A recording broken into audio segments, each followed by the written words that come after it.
energy supplies and climate. Thank you, Dan.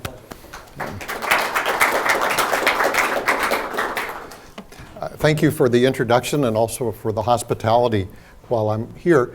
I thought I would start with some milestones, you might say, in climate change policy. And we'll be referring to these as we go along, and then I'll set up an outline for the talk after these preliminaries. The most important one was the 1997 Kyoto Agreement, which was an agreement to reduce carbon dioxide emissions by the end of 2012, which is upon us.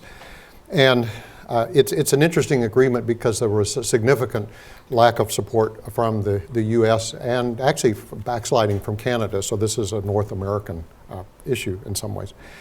In 1998, the UN panel developed a set of scenarios that they used for making projections about the future, and I'll be referring to these. These go in the literature under SRES, people say.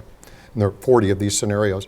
And then in 2007, the UN does a series of reports that assess the state of the science and also the state of the discussion about mitigation, adaptation to climate change. And the fourth one is in 2007, and the fifth one will be due in a couple of years. Now, there also are commitments of various sorts. And in 2009, the G8 set a goal of, and that's the rich countries, set a goal of reducing fossil fuel carbon dioxide emissions by 80% by 2050. And then they framed it in another way at the Copenhagen meeting, which is broader than just the G8. They set a goal of limiting the temperature rise to 2 degrees above the pre-industrial levels. Now, I'll put up a conceptual model here just for talking about climate. This does show some engineering influence, but I can say that if a climate scientist made this presentation, they would end up with the same results, but the framework would be a little different. From an engineer's perspective, the input is the fossil fuels that you burn to get carbon dioxide. And then the atmosphere effectively acts as an integrator for it. It is thought, not universally, almost nothing in climate science is universally agreed upon, but most people believe that there's a long time constant somewhere in the system. It's not proven yet. I think in the carbon dioxide models, one very weak point is people do not have a good model for how plants and trees will react over time. Then after that, there's this integration. And a key point about the integration, which is an issue that's often not addressed in the treaties, is that what matters is the total amount that you have, that you burn. The rate doesn't matter. If you say we make a treaty and we burn 10% less, but you burn it 10% longer in time, it's the same result from this perspective. So a source like shale gas, which you may have heard a lot about, even though it has a lower output of carbon dioxide per kilowatt hour generated in the plant, from this perspective, it's a new source and would add to the total climate burden in the long run. Now, the effect of the carbon dioxide is thought to be a change in the radiation balance at the top of the atmosphere. And this is the one point about this that's really not under much dispute at all. And the amount is not under much dispute. It's a logarithmic response. So if you double the carbon dioxide concentration, you get a degree rise. Now, there are other parts about this. One is that it's thought that there's positive feedback in the system, a very large amount, water vapor primarily, and then also a delay from the ocean is the main thermal capacitor in the system. Now, the feedback, I'll work with what they have there, but there is a warning here. There are some electrical engineers, and I'm in this group, have actually developed stable amplifiers that use positive feedback. If you're working at very high frequencies, you may do this. I can, at least in my experience, and I ask, has anyone ever sold an amplifier that's 10 dB of positive feedback gain? The most I could ever do, and my students could ever do, is about a dB or 2 of positive feedback gain before it becomes unstable. And in fact, when I ask industrial people, what are the prospects of a 10 dB gain positive feedback, they look at me like I'm from the moon. There is one place where you use it, but you have to be an old radio amateur or know the lore to do it. There's a receiver called a regenerative receiver that does use positive feedback. It dates from the time where all you could afford was one tube for your whole radio, and so that had to be it. And so the way that worked, and usually that people would be receiving Morse code, is they put the headphones around their neck, and then because you'd adjust a little bit and the thing would start to squeal from the instability, but you'd adjust it till it squealed and then you'd pull back on that a little bit, and then that's what you'd use. They could get 10 dB of positive gain feedback, but they could only get it by going unstable first and then backing off. So this is not an area for an electronics person. It needs a real control theorist or someone who really works in an important way with stability. In any event, the consensus on this, there's a very wide uncertainty. The way it's expressed in the fourth assessment report is that the sensitivity to carbon dioxide, this doubling, with the feedback is above 1.5 degrees C, but it's not constrained on the top side, and it's only a 90% chance that it's in that range.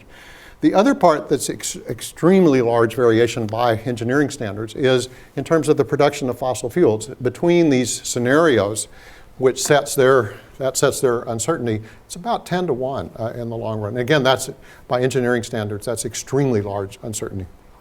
Now, here are the people all agreeing to cut emissions by 80% by 2050, all handsome people who can get elected. And then this is mostly the same crew in Copenhagen agreeing to limit the rise to 2 degrees C. Now, one place we can ask, since Kyoto is now almost done, how have we done? Well, here's the worldwide emissions over time. Here's the agreement, and then here's what's happened since. And I've had to extrapolate to get this year because I won't have the data till next June. Does anyone see a drop there? Yeah, okay. Now, here's what our leaders, fearless leaders, have agreed to do right here. Now, I've tried with an audience to express just exactly what we've promised, our leaders have promised we would do. There is one example of a major reduction in carbon dioxide emissions. When the Soviet Union collapsed, over a period of about 10 years, their carbon dioxide emissions dropped 40%.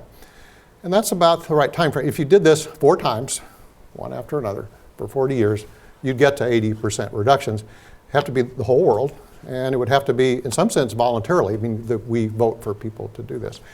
Another way to do it, if you go back on a personal basis, you have to go back to 1881, and we want to live with that level of fossil fuel consumption on a one-for-one basis. Given the population that people expect in 2050, that's what we would have to do. Now, let me try to give a little more perspective, since you can probably tell I'm not sure I think that's reasonable at all.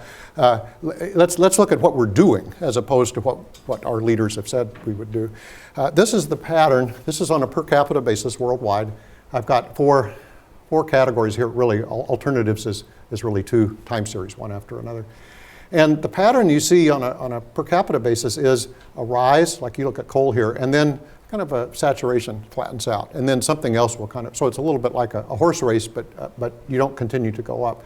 Oil, we overshot a little bit, but that's been flat since about 1980. Now, interesting things, given the discussion people have had, coal is likely to pass oil. You can just tell that's India and China. And frankly, this is the same pattern as it was for the UK in the 1800s, for us, early 1900s. Big industrial countries got rich by burning coal. And the reason is it's cheap, and you put up with the environmental issues because those are well known, and those are the trade-offs, and the countries do this willingly because that's the way you get out of poverty. Now, natural gas has not shown a sign of, it had a little hiccup here because some of it's associated with oil wells, but it's basically continuing to rise. Might very well pass coal in 30 years. Natural gas needs much more of an infrastructure than the others, and so it takes some time, and people really have to have their act together and have governments that don't take bribes and things like that for it to work. With alternatives, we were kind of flat, and then we had a bump for nuclear, and then we've kind of been stable since then. Now, this is a way you can look at just the alternatives part as a share, and it's not that promising. You can see the rise of fossil fuels because that shows up as a fall of wood, water, other things. And then the bump for nuclear power, and then we've been pretty flat since then. Now, what I'll do is that since I can't see in the record any sign that the Kyoto Agreement has had any effect, if you were looking for effect, you would probably say that it accelerated emissions, but I'm not going to argue that. That I'll just be looking at projections that are business as usual, that assume that climate policy hasn't had an effect. If it does later, then obviously you'd have to adjust the discussion. Now, it turns out that the scenarios that I mentioned from the UN are business as usual scenarios. There are 40 of these, but they don't include any climate policy. And so this is the way these look for oil. And this is what we've done so far, but the range is pretty large here that it's not really, you're not really predicting much with it. And in fact, when you look further, particularly in 2100, you can see in a couple we've stopped using oil in this scenario, and others were still rising. So there's, what I'm trying to express is that there's really a wide range in terms of what people think might happen. It's not much to me that you could use for prediction. So the goal of this talk will be to try to reduce these uncertainties, particularly for the fossil fuels. Those are the biggest ones. And I'm going to start with a little bit of a history of US crude oil production, and then look at British coal, and then we'll turn to world coal. And then we'll look and see what climate implications there are. Now, the research, the main research that this is based on is the coal numbers. It's thought in the UN reports that coal is the major contributor to carbon dioxide going forward. And so this is the focus. And so if anyone's interested both either in the methods or in the results, this paper's available either from the journal or for free or from me. Now, to start, I need to talk a little bit about uncertainty. I won't be using statistics, but I'll use some of the words from statistics. The way people think about this is that they have data. That might be a temperature series, it might be an oil production series, and then you have a model. And we'll have simple models. They're either going to be S-curves or they're just a straight correlation field. And then you look at the models and you figure out some way of telling which one is the best one. That needs some discussion. And then use the best model to make projections. Now, the uncertainty refers to looking at people use the word ensemble of models, some group of projections that you make. And you can talk about the range in these projections. That's just the biggest one and the smallest one. You can also look at things like if it's favorable, if the residuals have some simple structure that you can decorrelate, then you can make a Monte Carlo simulation and calculate a confidence interval. Now, the confidence interval is a statement of the form 90% confidence interval, 1.6 degrees to 2.4 degrees, and that means that there's, under the assumptions of the model, that there's a 90% chance that that interval includes the true value. I think it's an unfortunate name because it doesn't convey, it's absolutely standard to calculate confidence intervals, but they have severe limitations. They do depend on the model form that you use. You change the model form, you get a different uncertainty interval. Inevitably, uncertainties are left out. Some maybe because of complexity, maybe they're not known. Models can simply break down. You can have a shock in the world system that changes things over time. Another issue with models is that, and this is where engineering experience that certainly leads you to this, is that validation is absolutely critical. But given the data that's available, only the simplest models with 2 or 3 variables can be validated in any sense that would satisfy, frankly, an engineer. Now, I'll start with King Hubbard. He was a geophysicist at the Shell Lab in Houston, Texas. And he wrote a paper in 1956 that predicted, he gave a range of peak years, but he predicted a peak for US crude oil production, 1965 to 1970. Well, here's what happened. It actually did peak in 1970. And it's been pretty much downhill since then. There's a little bump for Alaska. And we also see a bump recently because of the new tight oil production back in shale in North Dakota. You may have heard about Eagle Ford in Texas. So it's a change in the slope. And they're about 8% of the production. Now, to give some perspective on that change, this is the plot for the US production for oil, coal, and gas. And it shows some of the same characteristics as the world one, that coal went first and then oil. We've always had a lot of gas. And so gas was the peak there, and then coal came back, and it's been the largest one until last year, and then gas passed it again.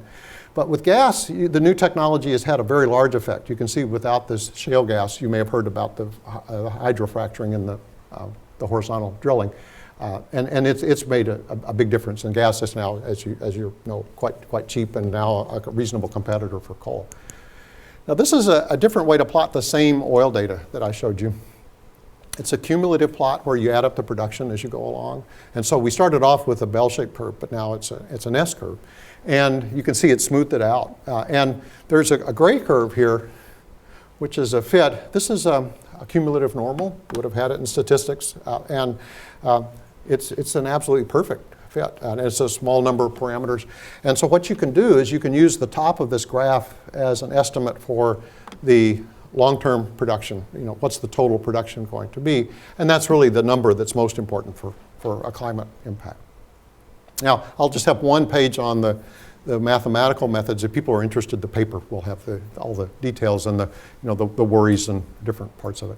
It's a linearization approach, and the cumulative normal is limited by a transform, and this is pretty arcane, called the Probit transform, and then there's a logistic S-curve, which is linearized by something called a logit transform.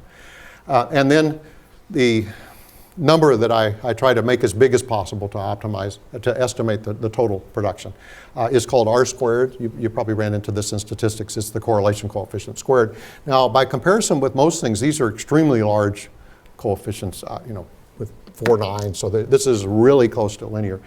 But it is a one parameter fit. It takes about a second in Excel for it to do its optimization loop to find it. So things like Monte Carlo simulations, historical things, you can do any calculation that you're interested in doing with the PC. Now this is the way the residuals look, and it's kind of like our error. It's the difference between the data and the model. And these are, I like to express these in terms of time of production because just, number of barrels differs from field to field.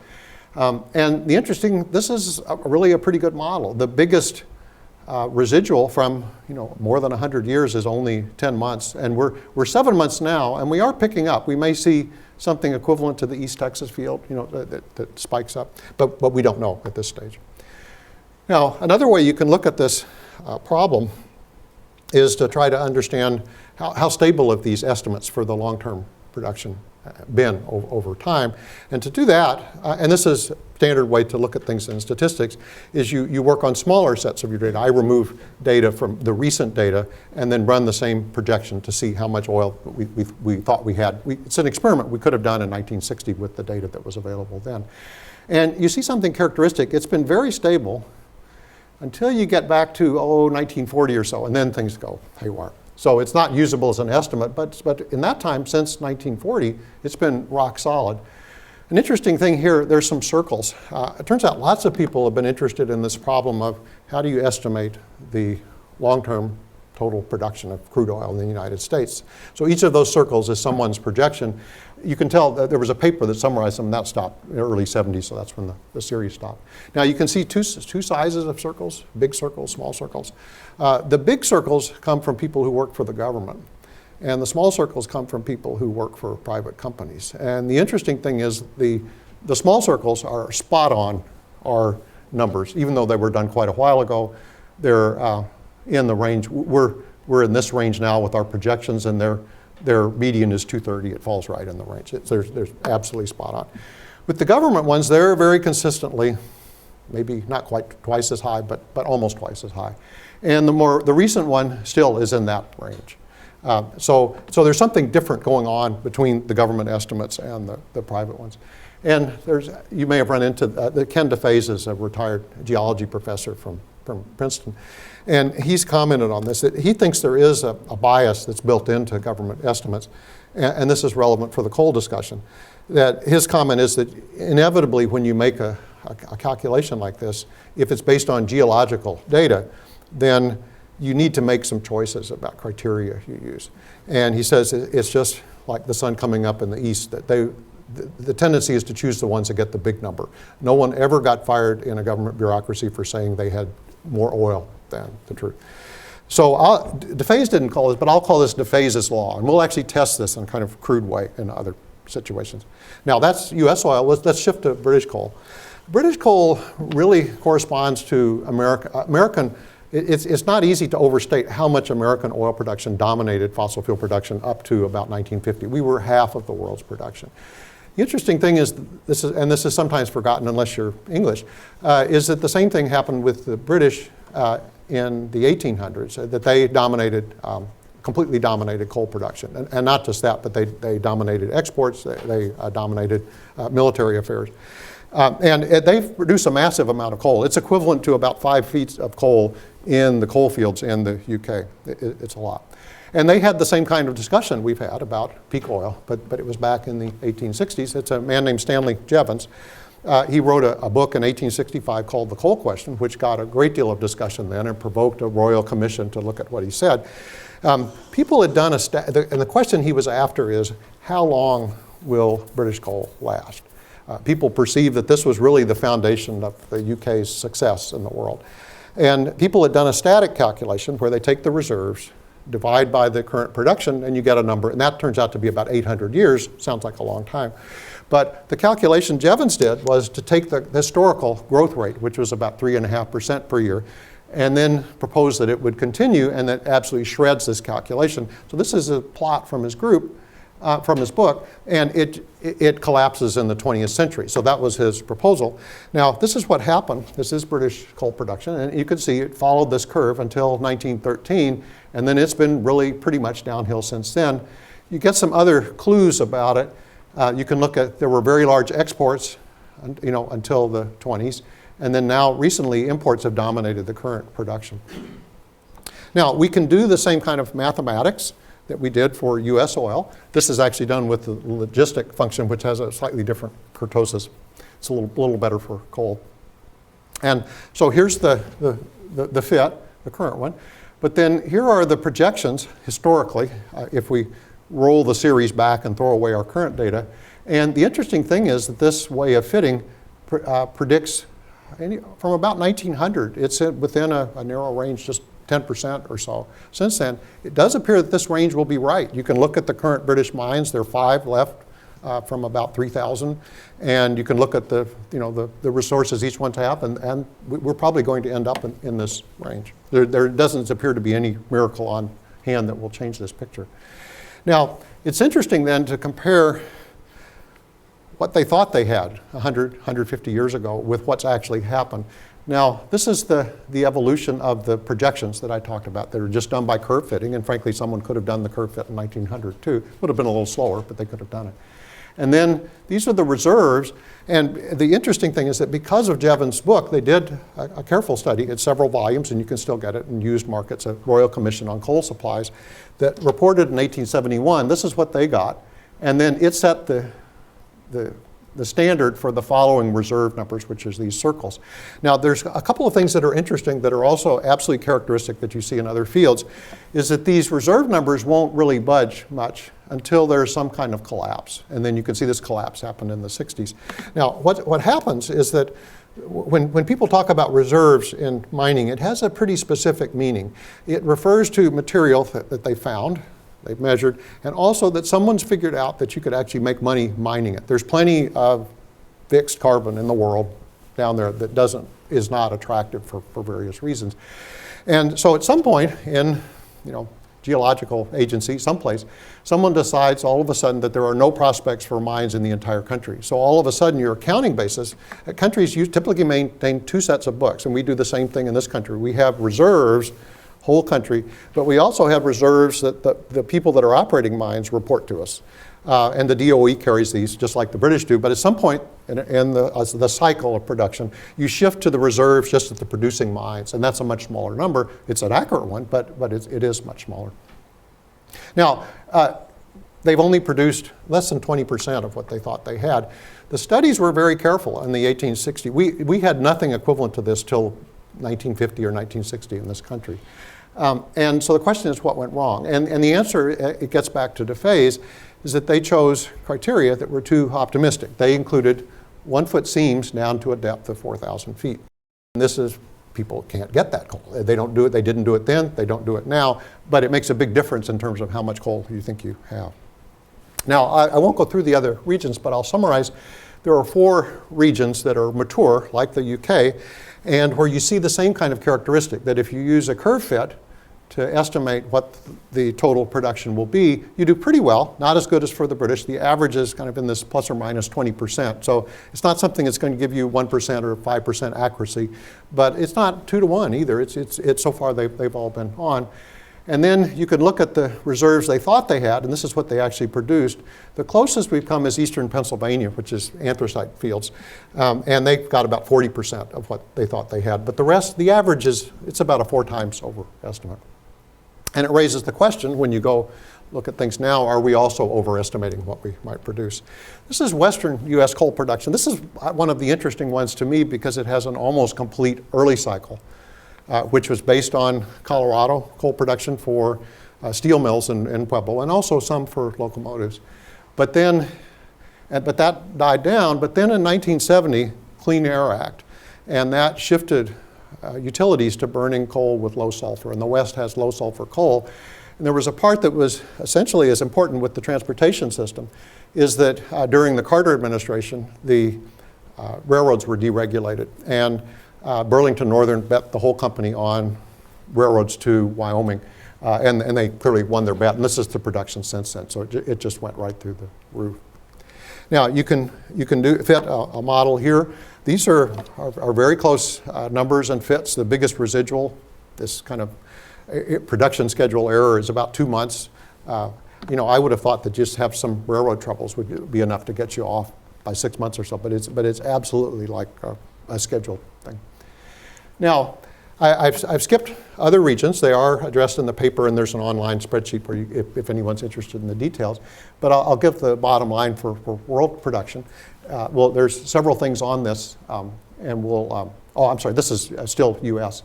What we've got here is the reserves that the US has reported over time. And the first reserves were done by Marius Campbell of the Geological Survey, and he came up with a number just before the First World War, and this was about 4 trillion tons. And then and that number hung around for a while. And then after the Second World War, Paul Averitt took over the coal division of the survey. And at the time, there was severe criticism of Campbell's work from mining engineers that said there's just nothing like 4 trillion tons of coal that's mineable in the country. And he worked in a very subtle way over his entire career. He gradually tightened up the criteria and eventually came up with a number that's now the one that's used. It's been pretty stable since then. It's presumably a better number. These are if we do the projections for US coal, by the curve fitting, we get a number that's a little less, but they're not that different. But the warning, of course, if someone says our coal reserves are 200 years worth, the question to ask people was, how much coal do you think we had 100 years ago? Because people thought they had more than 10 times more mineable coal. It's not a stable number. This is Chinese coal, and this is the coal production story of the last decade. It's now 46% of world production. It appears to be rising this year as well. It's now almost it'll probably be 4 times US production this year. And this actually has implications for the climate discussion, is that we're so completely dominated by Chinese production that it's not clear we can do anything that matters in any reasonable sense. And even if we have a policy, which there is a discussion about policies that limit coal power plants, is that there is likely to be an export market for US coal. It has transportation difficulties, but it has low sulfur. And just to give a sense, a Wyoming coal miner gets about $10 a ton. And you can see the attractiveness for coal. It's equivalent to $3 a barrel kind of thing. Australian coal miners that ship into the Chinese market and the Japanese market get $100 a ton. So if they can solve their transportation problems, if they lose their market here, it may very well show up in East Asia. Here's another way to frame this. This is the rate that it shows the amount of capacity of coal power plants in China that are built. And just in the last 4 years, what they've built is equivalent to the entire US supply once we subtract out the ones that will probably lose because of the various EPA rules. And then in the next, their plans are for, again, an equivalent US production. And once these are built, these will certainly be fed with coal if it's available. This is the fit for Chinese production. Now, it varies over such a wide range. I've got to be a little careful. It's a log plot here. And it shows some interesting characteristics to me because there was a time during the Republic of China, before the People's Republic won the rebellion, the Civil War, that actually is not too different from the current trend. It's really a pretty steady trend over a long period of time. This is the way the projections look. They're not as stable yet. We need to go through another loop or two before we can say we've really got it yet. But it's what we have so far. Here's the Chinese reserves to compare to. And in a lot of ways, this is pretty unsatisfactory as a comparison. The Chinese themselves did not participate in the international surveys. And so for many years, these are the X's. Foreigners, tourists, geologists, but tourists nevertheless did estimates. They realized there were a lot of coal. It was a lot of coal in China, but they vary a lot. You can see just the range here. The Chinese have only submitted reserves twice. And this was now going on 20 years ago. And the two reserve numbers differed by a factor of 6. So it's just not clear that the Chinese are particularly interested in nailing this number down. So it may be that you have to do a production curve fit anyway. Now, this is world coal, and I've added up the different regions for this. Some I showed you, some I didn't. And the picture is similar to the one we've seen for the mature regions. These are the projections, the curve fits that we add up. And then these are how the reserves are evolved. There's a little bit of a downward trend, and that's different from oil and gas. People's expectation is that reserves will generally rise. With coal, they've generally fallen. I think there's actually a good reason for this. If anyone's driven through rural Pennsylvania, you can see the coal seams in the highway cuts. And so people have an idea pretty quickly, early on, the status of a seam over a large area. But once they start to do more careful measurements, what they find is that it's washed out in some places. So when they do a more careful survey, the amount of coal that they actually get drops. And so it does go the opposite way from oil and gas, which you really have to discover. There's no equivalent of the outcrop for it. Now, what you see is that the long-term production, total production, looks like it would be about 2/3 of the reserves plus the production we've already had. If you just want to be crude about it, it's comparable to the reserves, but it looks like it's less. Now, the IPCC range for this, the UN panel, however, gives a very large range up to 3,500 billion tons. That's 6-7 times what you get from either the curve fits or the reserves. And so it's worth asking then, how does the UN get its numbers? Now, they come from these international surveys, and in particular, they use two, the 1995 survey and the 1998 survey. This comes from a group called the World Energy Council, which is a very reputable group that does an excellent job at collecting these surveys. And so the World Energy Council gives two numbers. There's one called proved recoverable reserves. And this is, proved means measured in this use. This is the number people use if they say Brazil has 10 billion tons of coal. That's the number they mean. But there's another category they have that's called additional recoverable reserves. And this one's interesting because it gives an exquisite test of DeFaze's law, because the people that were doing the scenario calculations had to choose between two very different numbers for these. Now, one way you could look at it is any number. People have looked at coal reserves for more than 100 years, a lot of smart people with a lot of resources behind them. If any number for the world differs by a factor of 5 in 3 years, they're bogus numbers and you should just ignore them. But on the other hand, they pass the DeFaze law test. They bet for the big number. And they have scenarios that use all of that, plus even a little more. Now, what's happened since then is that category has simply collapsed. And we're down to now something that's less than 10% of that original group. And so the question you might ask, and so because you have succeeding UN reports that use the same scenarios, to me the natural thing would be to throw out the scenarios that use more coal than these numbers, if that's their source.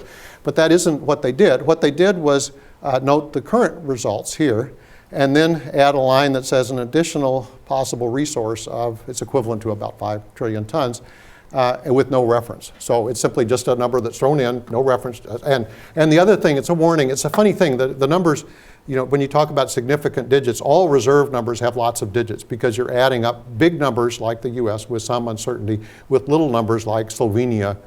So they end up with lots of digits. So anytime you get 100,000 something, then it's simply made up.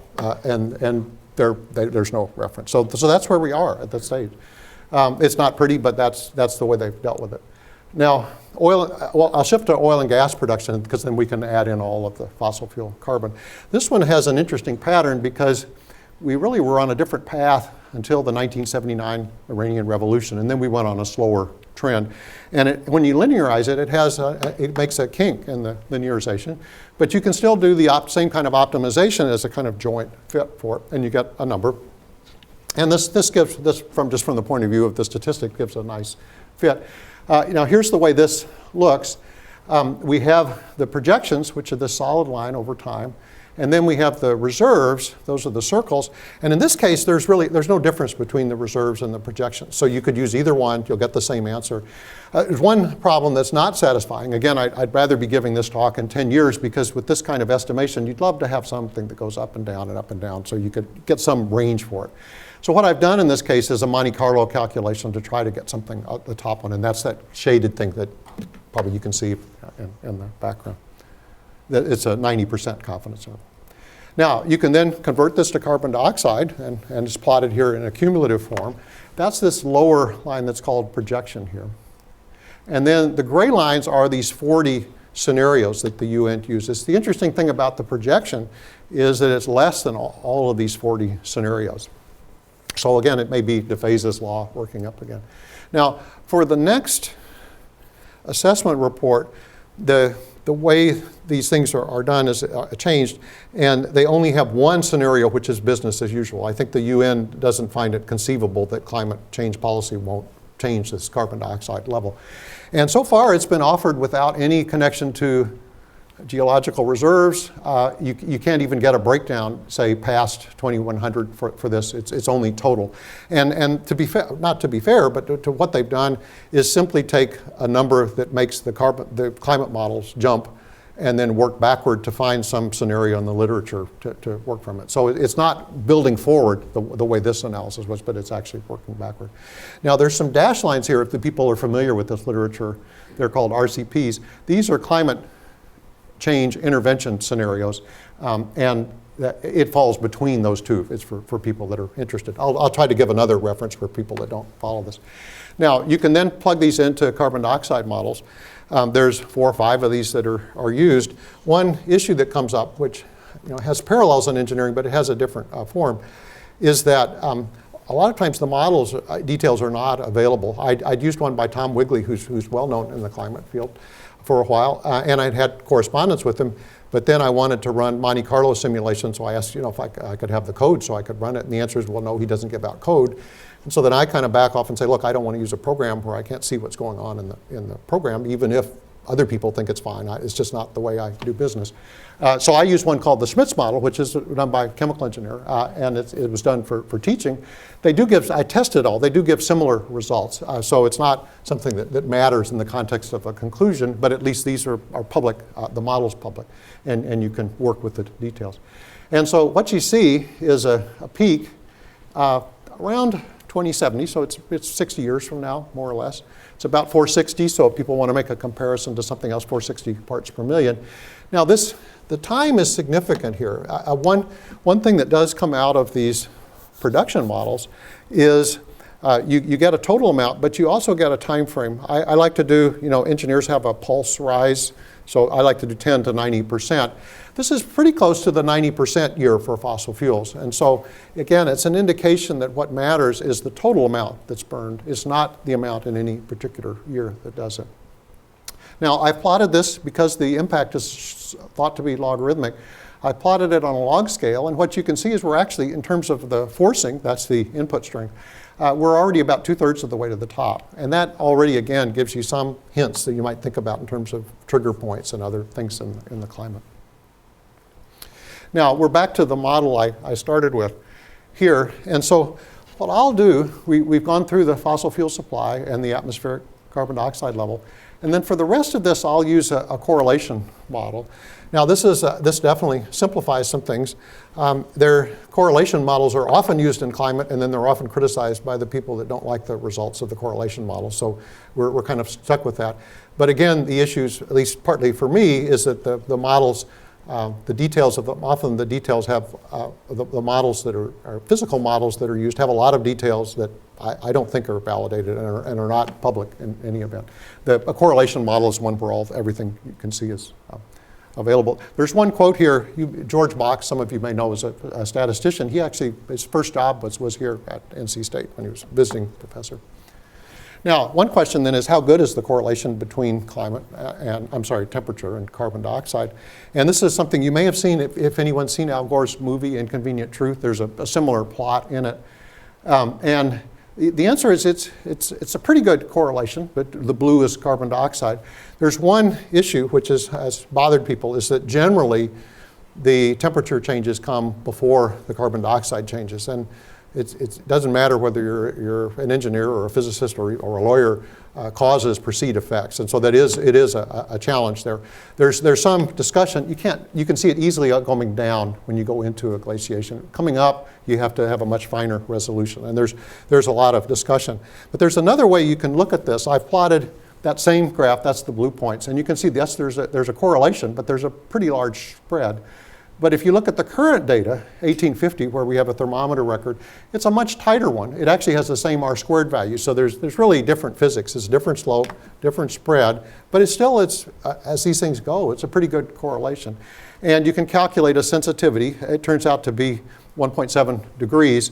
Now that's what people call a transient response. That's an instantaneous one. That may not be a bad number. Some other, there are people that are important in the climate discussion that have come up with a similar number. Now, I need to talk a little bit about the data set, and this is one where you could have a whole hour talking about. It's one that people have gotten quite excited about. The one I like to use comes from the UK, and it's a southern hemisphere ocean number. It turns out, from a climate perspective, the northern hemisphere is a pretty exciting place. It's got a lot of very large fluctuations that are associated with both the North Pacific and the North Atlantic that aren't clearly connected to carbon dioxide. The land temperature measurements are very much kind of complicated to work through. There are also issues that aren't connected directly to carbon dioxide, like sulfur, soot, which are much larger in the northern hemisphere. Issues like, if you have stations at airports, does that asphalt matter, that kind of stuff. In the southern hemisphere, it's almost all ocean, and the measurements are really, from a lot of points of view, a lot better. So those are the ones I use. Now, this is the way the curve looks, and it has a clear upward trend over time. And I'll give one page here to the skeptics, and partly because it's a pretty good argument. I don't have an answer for it. Is that the fossil fuel emissions have accelerated dramatically over time. It's pretty easy to look at the two rises here and say that these are not statistically distinguishable. I don't have an argument for that. They're not. But the fossil fuel emissions during those periods differ from 5 to 1. So it's not as tight a relationship as you might expect of input-output on your oscilloscope in your lab. But nevertheless, I'll follow the climate scientist lead, assume that we have this correlation, which I've already given you the numbers for, and then we'll go forward. This is the way the model looks, and then this is the data that you can see here. I've added one more part, which is a thermal delay to the oceans, and this is a model. It's not clear the model matters too much. It's a kind of small correction to it, but it's in the range of, if you had to do it as one time constant, it'd be about 10 years, but it's a 2-time constant model. Now, we can do the same kind of calculations we did for oil and gas. We can ask the question, how does this temperature sensitivity, that's the response to carbon dioxide, look over time? If we look at the historical record, that turns out to be remarkably stable. In fact, I'm surprised that more climate science don't do it this way, because it's been rock solid about 2 degrees since 1950 or so. So it's going on 50 years. It's really quite remarkable. It actually is also consistent with the IPCC numbers. That's this red range here. It's near the lower end, but there's nothing that in what they've assumed that's different, except that this is just a much tighter band. The Monte Carlo calculation for this actually gives a pretty narrow range. So in any event, so it's, from the statistical point of view, it's really a pretty good number. Now, you can then put in these projections we have for the oil, gas, and coal. And here's what you get. It's this blue line here, and I've given you a sense of the effect of the delay, which is partly a fitting issue. It makes a little difference. If you don't include the delay, it's a little smaller. But what you can see, the bottom line for this, and for this I can say it doesn't matter whose model you use, you'll get the same, you can make the same statement, is that the commitment we've made at Copenhagen to 2 degrees C rise, we meet easily. And the reason we meet it is that in order to break that 2 degree rise, you need a lot of coal. and there's simply, to burn a lot of coal, and there's simply not historical evidence that there is that much coal to mine at this point. And so in this case, it's not consistent with the UN range. The UN range, again, is very large, but we're off the bottom of it. And again, the difference is always, it comes back to coal. Now, that temperature rise we're talking about, 1 degree, 2 degrees, is not something that we obviously experience that a larger range in our own homes, outdoors, every day. We need to look around for what the possible effects. And this is where the discussion gets a little bit tougher. I'll try to frame it. There's been some sea level discussion with North Carolina and the legislature recently. I'll start with the California version here. They've planned, the state has given guidance that we need to plan for about 1.5 meter rise by 2100. And so people have made projections with some storms. What would happen to say, this is Oxnard, which is just north of Los Angeles, where I'm from. And you can see the areas you lose. The other thing, though, you can see is that there's quite a bit of just artificial areas. So it's in the area it's partly artificial. Now, you can look, Los Angeles has a good tide gauge station with a good record. And it's interesting that what people are projecting is not based on the data we have so far. That's about 1 millimeter a year. And then in order to hit these high scenarios, there was a report by the Academy of Sciences just recently, you need to get something like 20 times this historical rate. So the projection involves something that hasn't happened yet. And I don't know how you deal with this. Do we wait 10 years and see if we can see more of an acceleration? Do we go with the projection? But you can see what some of the issues are and why people might get excited. Their property values would change, for example, and that kind of thing. Now, Los Angeles is a particularly interesting case because we've actually dealt with, sea level rise can happen 2 ways. The sea level can go up, but the land can also go down. And we've dealt with a really big one. In fact, one of the largest ones in the world. This is a picture from Long Beach. And we had, because of oil and gas drilling, we had a subsidence there. Maybe some people have been to Long Beach. It's a perfectly healthy place now. It's not underwater, lost civilization. But the subsidence was 9 meters in the middle of the bowl. And they lost an island, docks. The joke is that they got a free deep water port, and so because it's the second largest port in the United States for container shipping. But as you can tell, they had to deal with a problem. Now, this is one of the other issues they had, is that once they'd figured out what to deal with it, the oil companies agreed, as you might imagine, readily to pump water down to stabilize the pressure. And in fact, Long Beach probably thinks it's better off because they always got money from the oil companies because they owned a lot of this. A lot of land was owned by the city. But some of the areas they actually wanted back, so they went back and refilled. And I've liked this picture because the association of dogs and fire hydrants is one of these long-term things. Anyway, but they're getting ready they've raised the fire hydrant and then they're going to fill it back. Now, this is related to North Carolina, which has had some discussion and some critical of the legislature in the media. This is the picture. Now, if anyone's interested, I can show the Wilmington one later. I like the Charleston one here because if you have a large sea level change, you really also need a GPS. You need something to say what's happening to the land because the land subsidence change is not as expected to be affected by carbon dioxide. And for Charleston, there is one available.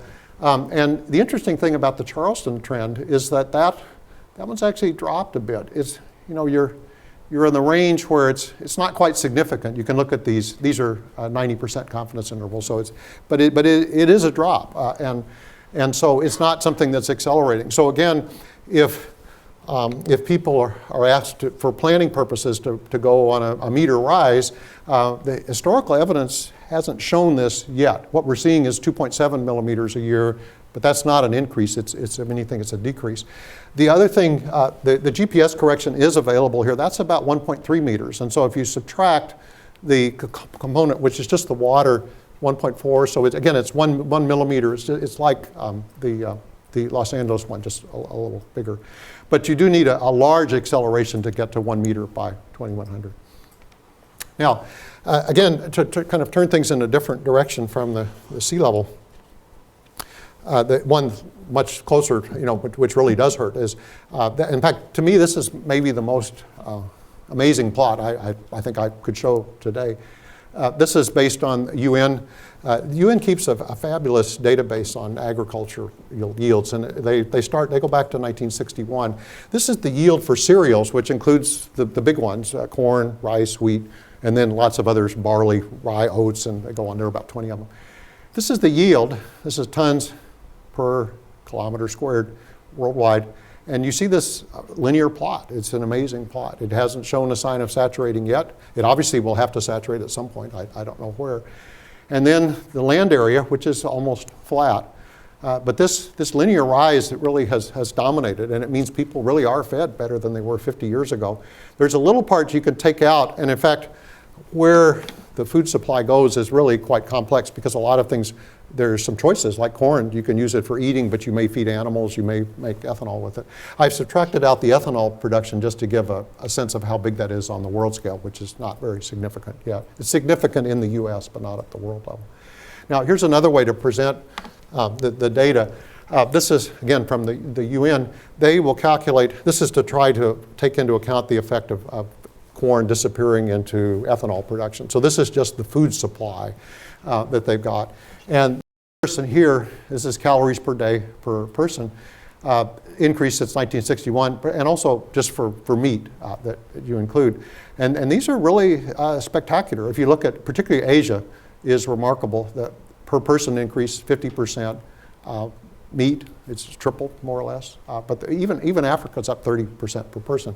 Now, this is where this meets climate change, is that if you look at the highest level in the simplest way, the basic effects of climate change, which is a warming and increased carbon dioxide level, are all favorable for agriculture.